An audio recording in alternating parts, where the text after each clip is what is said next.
Un mort toutes les heures dans un accident du travail, le toit d'une usine s'effondre à Lille, 2 morts, 8 blessés. Sud-Liban, les affrontements reprennent, Kurt Waldheim convoque le Conseil de sécurité. Après le coup d'État en Afghanistan, un nouveau pion avancé par l'Union soviétique, Jean-François Kahn. Christian Belac, nouveau ministre de l'Éducation, dialogue avec les parents d'élèves, son portrait, Philippe Arroir.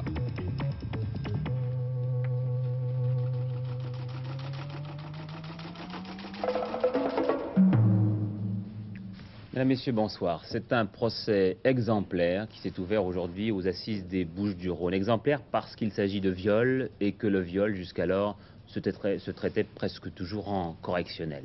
Et c'est ce qui est arrivé il y a 4 ans lorsque 2 jeunes campeuses belges ont réclamé des comptes à la société. Et comme nous étions à un tournant des mœurs, le tribunal, pour bien prouver qu'il y avait crime et non pas simplement violence, le tribunal s'est alors déclaré incompétent et a donc renvoyé l'affaire en cour d'assises. Et pour bien manifester que la date d'aujourd'hui est historique, pour bien montrer du doigt ce que ce forfait a de lâche et de traumatisant pour une femme, de très nombreuses personnalités de bords très différents sont venues aujourd'hui témoigner à Aix-en-Provence.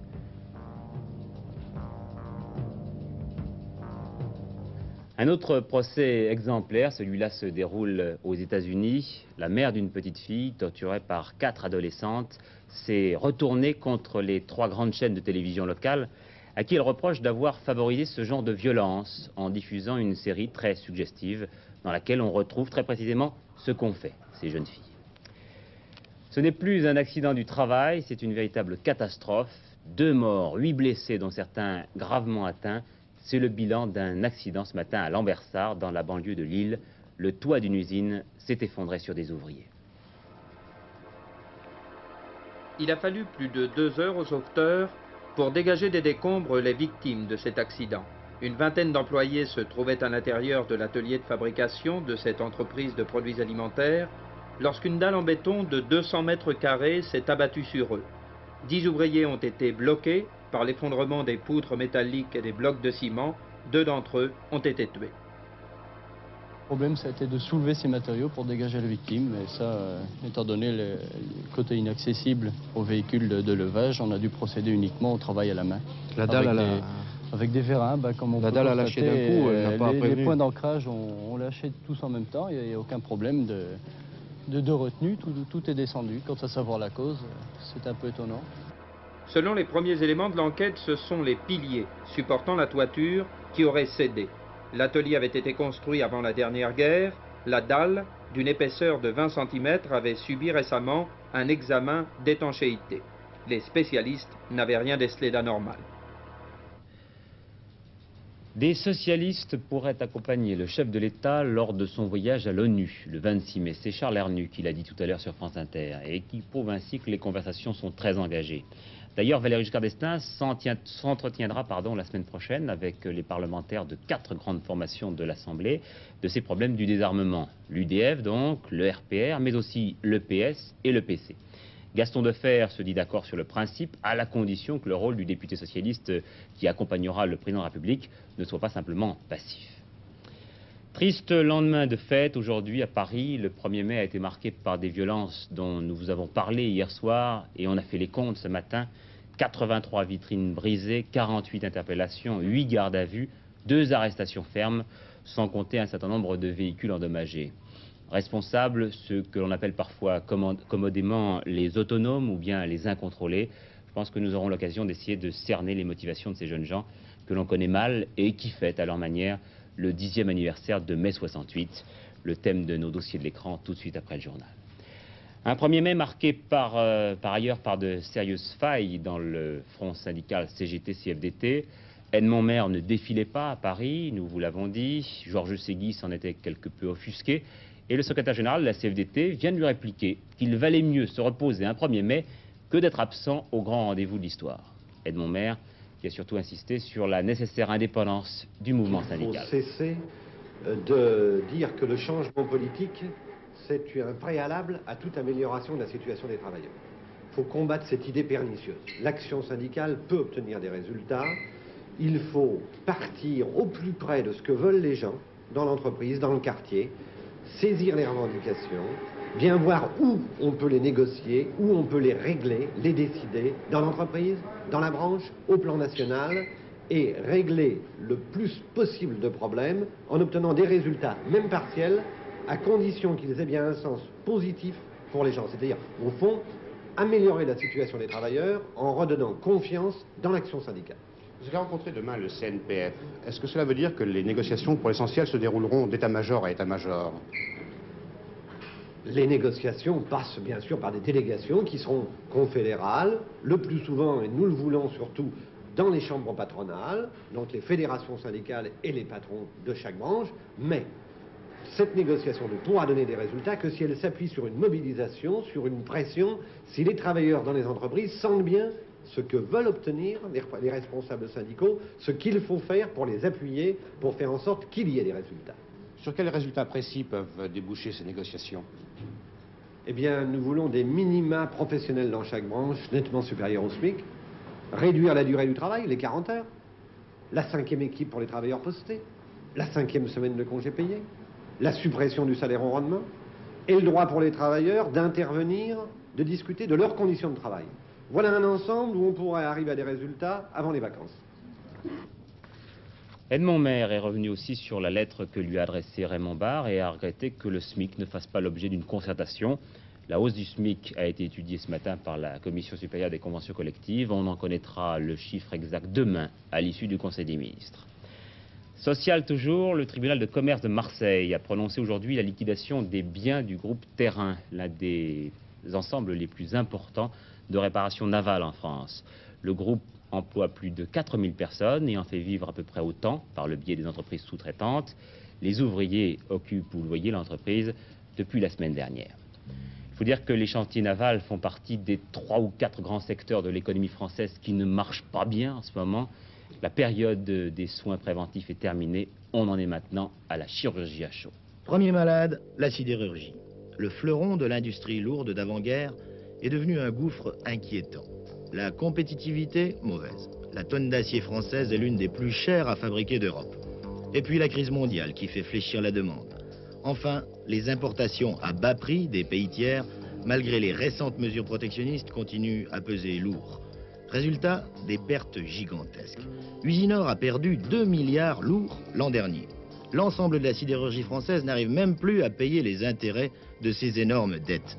Le plan acier, qui prévoyait l'an dernier une restructuration d'ensemble, un assainissement financier, d'ailleurs très douloureux pour les créanciers et les contribuables, et le licenciement de 16 000 personnes, ce plan acier donc ne sera peut-être même pas suffisant.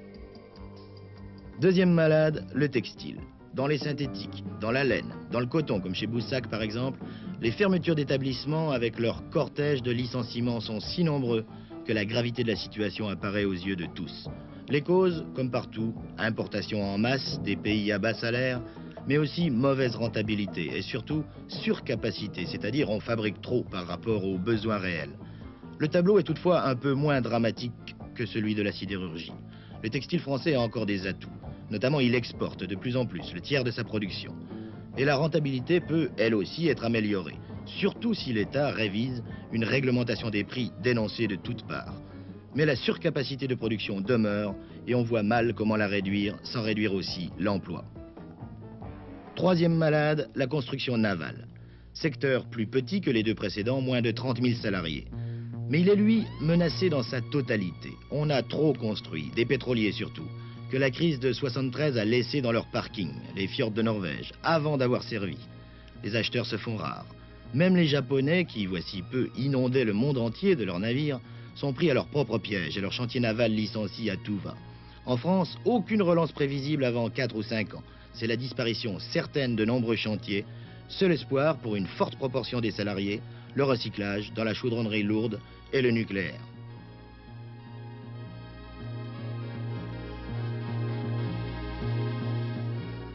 Voilà, parler de redéploiement industriel, c'est se pencher d'abord sur ces 3 dossiers, sidérurgie, construction navale, textile. Ils représentent ensemble 1 demi-million de salariés. Et vouloir les soutenir indéfiniment avec l'argent du contribuable à bout de bras, ce serait pire qu'une erreur. Sans transformation profonde, ce serait une faute. Raymond Barre l'a dit clairement la semaine dernière à l'Assemblée, La concurrence intérieure et internationale doit être désormais la loi fondamentale de notre activité. En d'autres termes, l'ère des subventions systématiques est révolue. Reste à savoir, dans le cadre de cette concurrence retrouvée, de combien d'emplois les trois grands malades de l'industrie française devront payer leur survie. La grève des employés de la RATP va s'élargir demain à Paris si elle est reconduite. Elle touche essentiellement les bus, mais pas le métro. Les jeunes giscardiens sont ambitieux. L'objectif de leur mouvement, qui s'appelle Autrement, est de réunir 100 000 sympathisants d'ici à l'élection présidentielle de 1981. Nous écouterons leur porte-parole, Hugues de Wavrin, dans notre dernier journal. Michel Rocard, attaqué sur tous les fronts, répond aux critiques aujourd'hui à la suite de son passage au Club de la Presse et de son jugement sur le PC. La qualité profonde du Parti communiste, c'est finalement qu'il ne sert à rien, avait-il dit. Sur Radio Monte-Carlo, Michel Rocard a essayé aujourd'hui de débassionner le débat en répondant tout à la fois au communiste René Andrieux et au socialiste Pierre Jox. Madeleine Renaud et Jean-Louis Barrot reçus tout à l'heure à l'Élysée par le chef de l'État. Le théâtre d'Orsay a besoin de subventions. Le président de la République s'est engagé à faire tout son possible pour les aider. Le chef de l'État qui par ailleurs se rendra en Corse début juin et en Espagne fin juillet. Cette dernière visite n'a pas encore été annoncée officiellement. Début des congrès des fédérations de parents d'élèves. Cela va commencer par la fédération Lagarde à Royan à partir d'après-demain. Interrogation des parents d'élèves, comme d'ailleurs des milieux d'enseignants et des élèves eux-mêmes, la personnalité du nouveau ministre. Après 3 ans vécus en compagnie de René Haby, les différents partenaires du monde de l'éducation ont envie de savoir qui est M. Belac. Nous aussi, et c'est la raison pour laquelle Philippe Arroir et Philippe Péter l'ont suivi pour nous. Comment s'appelle le ministre de l'Éducation? Monsieur Haby. L'ancien, c'était Monsieur Haby. Et maintenant, c'est... Belac, c'est ça? Belac, oui, c'est ça. Oh, vous venez de me le dire tout à l'heure, je ne le savais pas. Ouais, c'est Monsieur Belac. Je veux que ce soit une politique. On peut confondre. Christian Belac est en effet le 18e ministre de l'Éducation de la Ve République. On le dit homme de dialogue, mais aussi homme de commandement. J'aime commander, c'est vrai, j'aime décider, j'aime prendre un problème complexe et peu à peu faire sortir les éléments clés, pouvoir prendre une décision. Mais je dois dire, j'aime énormément convaincre. Je ne sais pas commander sans convaincre. Depuis sa nomination, Christian Belac n'a cessé de faire une approche sur le terrain du monde de l'éducation. Une armée de 900 000 fonctionnaires et de 11 millions d'élèves. Il y a une sorte d'incompréhension entre l'ensemble de la société française et le monde des enseignants. Et le monde des enseignants en est affecté, ils en souffrent, ils ont l'impression d'être mal aimés. Je constate, à travers tous les contacts que j'ai, une très grande générosité dans le monde de l'enseignement. Et je crois qu'à partir du moment où il y a cette générosité, tout est possible. Et je dois dire que cette confiance nécessaire dans le monde de l'enseignement, ce sera une de mes principales préoccupations. À quoi ça sert un ministre de l'Éducation? C'est pour faire certaines réformes au niveau de l'enseignement. Depuis quelques années, à cause de l'évolution du monde, on a été amené à pas mal multiplier les réformes et plus personne ne s'y retrouve bien, ni les enseignants, je dois l'avouer, ni les élèves, ni les parents. Il y a une loi qui est votée, cette loi, il faut qu'elle soit appliquée, elle s'impose à tous, il faut que nous apportions peut-être des aménagements au texte d'application pour tenir compte des difficultés que dans les faits nous constatons avec les parents d'élèves et les enseignants.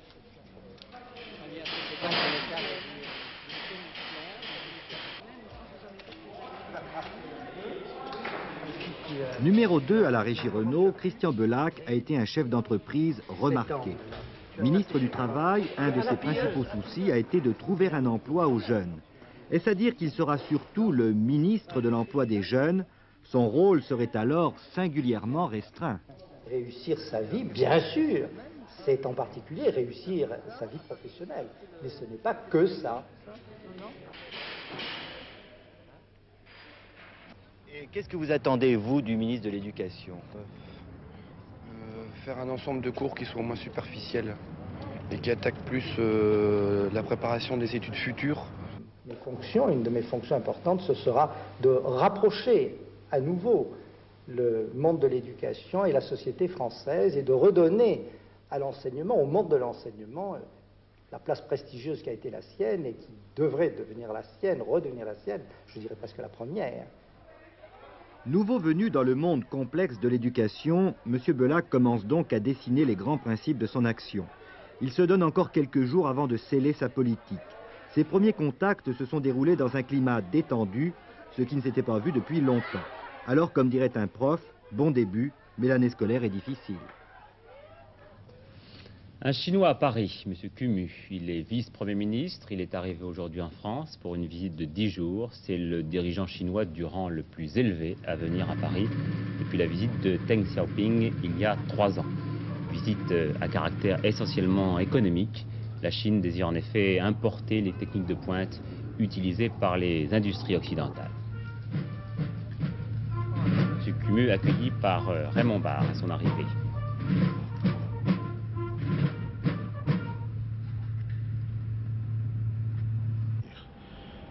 La Chine, vous le savez, s'est engagée dans la modernisation de son économie. Ils ont les 4 modernisations, la modernisation de l'économie et de l'agriculture apparaissent comme 2 préoccupations pour ce pays.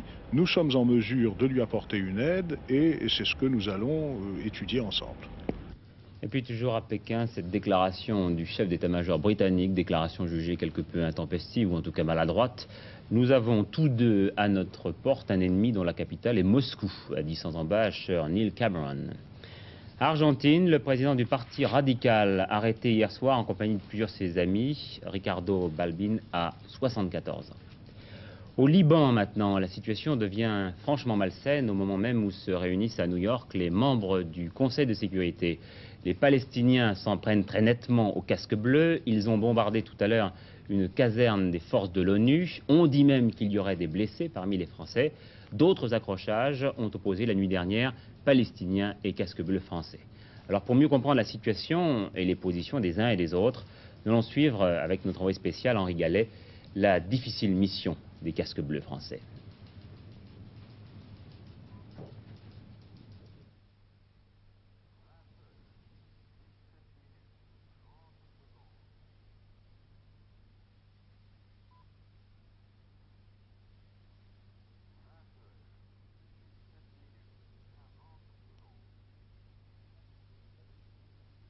Et on voit bien sur cette carte la position stratégique des uns et des autres.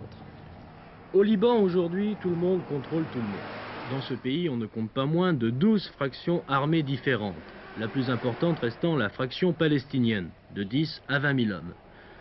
Cette présence palestinienne a été légalisée par les accords du Caire de 69. Signataires, les États arabes, l'État libanais et l'OLP. La base de cet accord était de faire cohabiter l'État libanais et l'insurrection palestinienne. Mais au moins sur 3 points, le pouvoir libanais s'est retrouvé grand perdant. En effet, les accords du Caire n'avaient pas pour finalité de permettre aux Palestiniens, d'une part, d'occuper le Sud-Liban, d'autre part, de laisser face à face l'État libanais et Israël, en un mot le pot de terre contre le pot de fer. Enfin, d'aboutir à la destruction de l'autorité libanaise. À l'époque de la signature de ces accords, le président de la République en exercice était Charles Helou. L'accord du Caire a été un accord de cessez-le-feu et un modus vivendi établi entre l'autorité militaire libanaise et le commandement militaire palestinien pour mettre fin à des affrontements armés qui avaient lieu entre l'armée libanaise et des milliers de combattants palestiniens qui s'étaient infiltrés au Liban, avec un prestige dû au fait que l'action des commandos palestiniens en octobre 1969 était la seule action arabe après la défaite des armées régulières arabes en 1967. Aucune disposition de l'accord du Caire ne pouvait permettre au commandement palestinien ni aux troupes palestiniennes d'occuper la moitié du territoire libanais.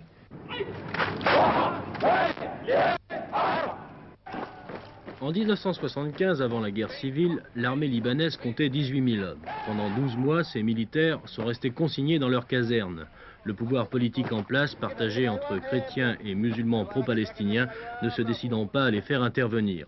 Cet attentisme a eu 2 conséquences, la création des milices et l'éclatement de l'armée en fractions confessionnelles. La restauration de l'autorité libanaise passe donc aujourd'hui par la création d'une nouvelle armée composée en majeure partie d'hommes nouveaux. Le plus vieux a 21 ans, alors tous ils sont fatigués des événements, alors ils sont venus dans l'armée pour sauver le Liban et pour défendre la terre qui est toujours menacée. Alors j'espère qu'ils vont accomplir ce devoir dans les prochains avenir. Tous ces jeunes se sont engagés pour 5 ans. Ils composent la première brigade forte de 600 hommes. À 90%, ce sont de nouvelles recrues.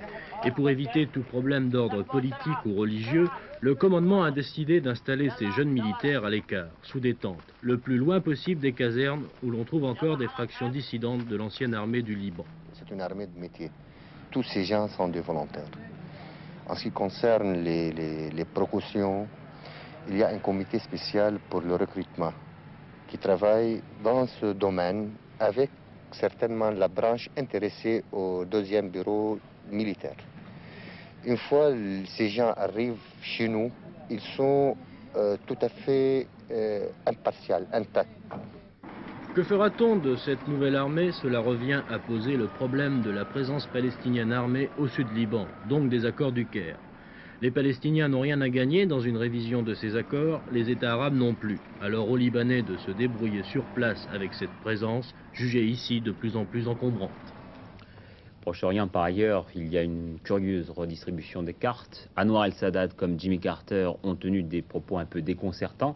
Le président égyptien tresse de véritables couronnes à Jimmy Carter, tout en semblant se rapprocher du front du refus, les durs du monde arabe.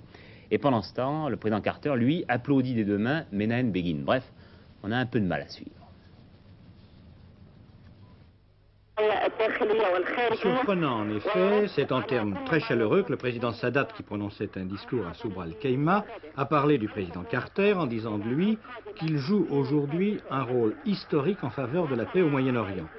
L'attitude américaine mérite notre estime, ajoute le président Sadat, qui rappelle que M. Carter reste attaché à la résolution du Conseil de sécurité qui stipule le retrait des forces israéliennes de tous les fronts, dit M. Sadat. Et cela, peu de temps après que M. Carter a en réalité affirmé que l'évacuation de tous les territoires occupés n'était pas indispensable, non plus que l'établissement d'un État palestinien indépendant.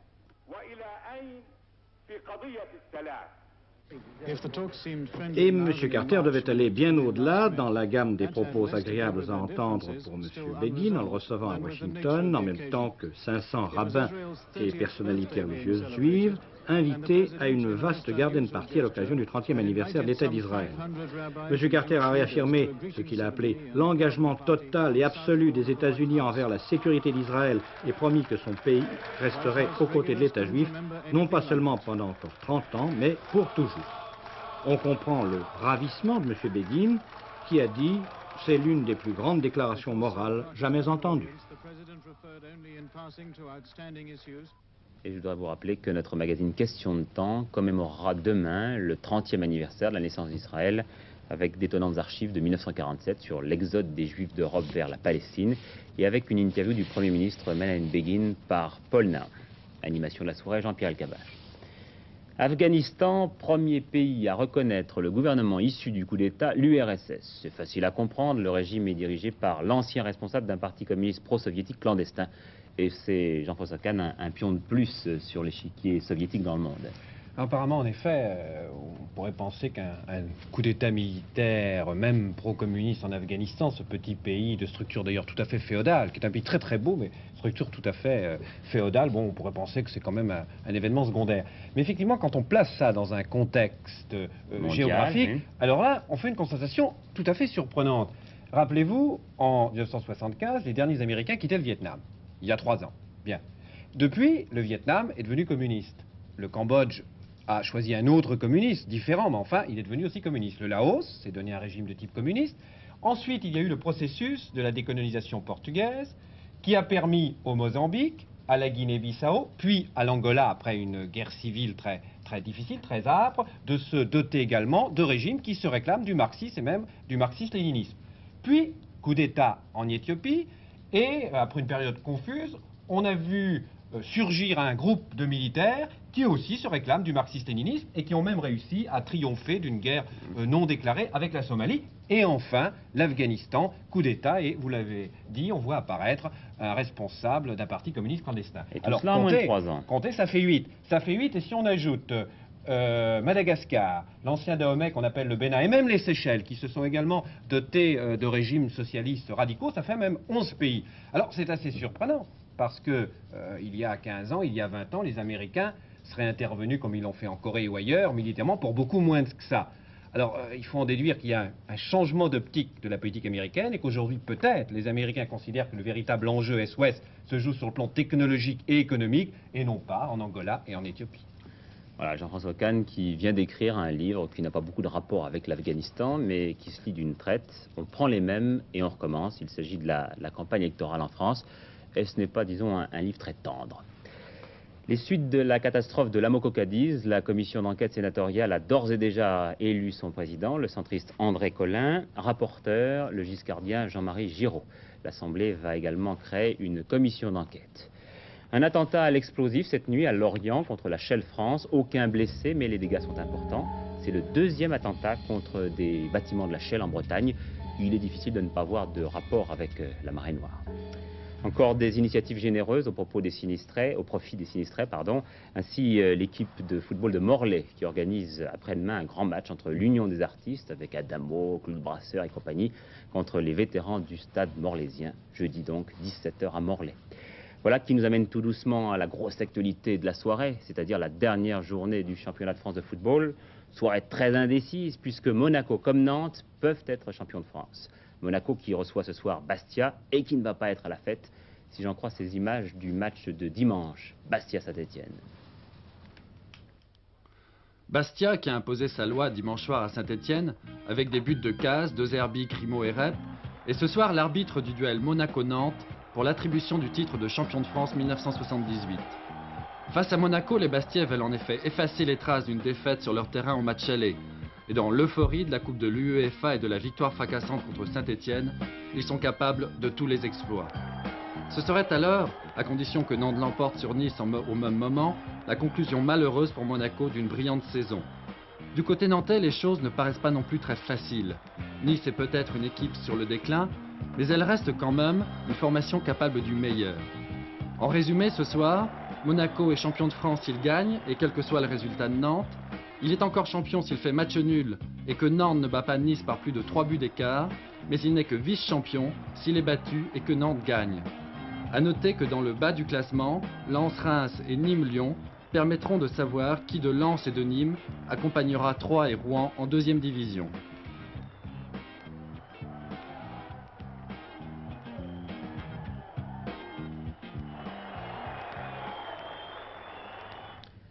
J'ai appris il y a 1 heure le décès du compositeur soviétique Khachaturian. C'est l'auteur de la fameuse Danse du sabre. Il avait 75 ans. Voilà, avant de refermer ce journal, un petit peu d'autosatisfaction. Il s'agit de l'hommage rendu ce week-end par Télépoche à mon adorable consoeur Martine Alain Regnault, consacré en même temps que de nombreux professionnels de la radio et de la télévision. Ça se passait à Hammamet, en Tunisie, et Martine a reçu des mains de Madame Del Duca un kangourou d'or. Elle n'était pas, vous allez le voir, pas la seule pour Antenne 2, puisque Bernard Pivot pour Apostrophe, Alain Jérôme, que nous voyons à l'instant, pour les dossiers de l'écran, et puis Maurice Faivik pour 1788, ont également été récompensés. Voilà, le temps demain sera assez morose, une zone de nuages et de pluie sur l'ouest le matin atteindra les régions de l'est le soir. Après son passage, eh bien, le temps sera variable sur l'ensemble du pays. C'est Hervé Claude qui vous présentera la dernière édition du journal vers 23h30, donc après les dossiers de l'écran. Je vous remercie de nous avoir suivis en vous souhaitant une très bonne soirée. À demain.